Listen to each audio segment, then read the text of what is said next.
a big tragedy and a big loss for our great country, Nigeria. And let me say for Africa entirely, because the man is man of integrity. Not bad. He's not a bad man. During the first time, 1984, 85, when he came up, he had a good plan for Nigeria. He did very well then. But now, this old age, when he came for, he gathered a lot of people around him. That people that support this economy. To frank and sincere, Buhari had a good intention, but people around him helping to ruin the economy. Things were cheaper during the time of Jonathan, but during the time of Buhari it was more costly. Take for instance, rice. During the time of Jonathan it was 7,500 to 8,000. But Buhari time, rice jumped up to 60, 70, 80,000 naira. Actually, Buhari, for me, he tried his best, but I didn't see much he did. The only thing I knew he did was he completed the long project of the Niger Bridge in the southeast. That's all.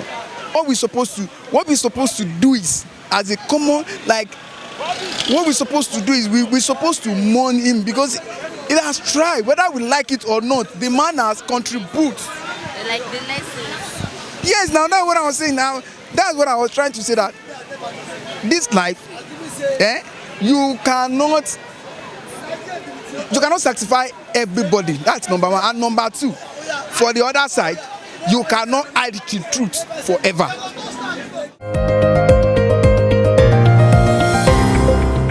He lived a very modest life.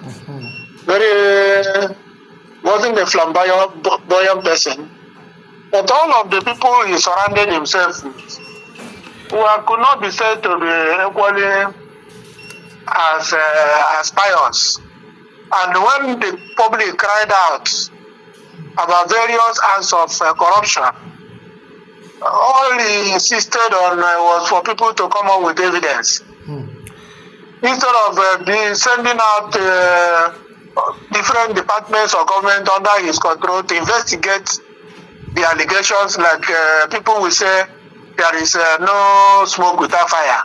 So if people are pointing in one direction, he didn't make any effort to investigate himself. He was only saying where he gave evidence, and that gave the impression that he looked the other way while Nigeria was bleeding. Coming from the southeast, where I come from, I can tell you that President Buhari brought federal presence in the southeast far more than we ever saw since the war ended in 1970. The major roles, the expansion and the completion, rather virtual completion of the second Niger Bridge, which was lingering from the time of Shehu Shagari, was done under him.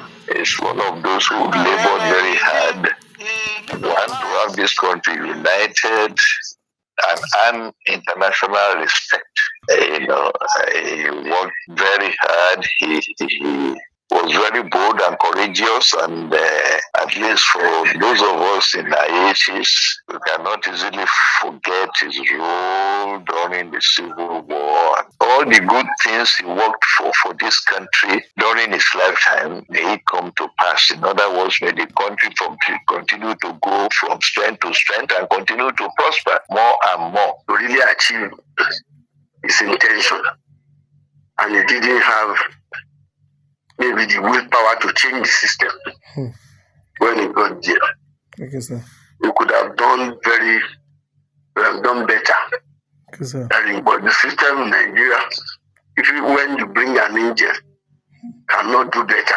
Okay, because sir. the system, the constitution, the constitutional system will always inhibit your intention. Okay, sir.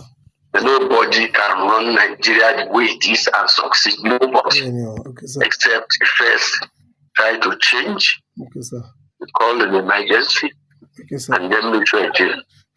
But if anybody who is genuine and committed to Nigeria, we must first be courageous enough to change the system that allows for corruption to pervade everywhere. So that was the only shortcoming. He couldn't change the corruptive national system. The purpose of government, the primary purpose of government is security and welfare of the people. When he came, he promised security, it became worse. When he came, he promised welfare, it became worse.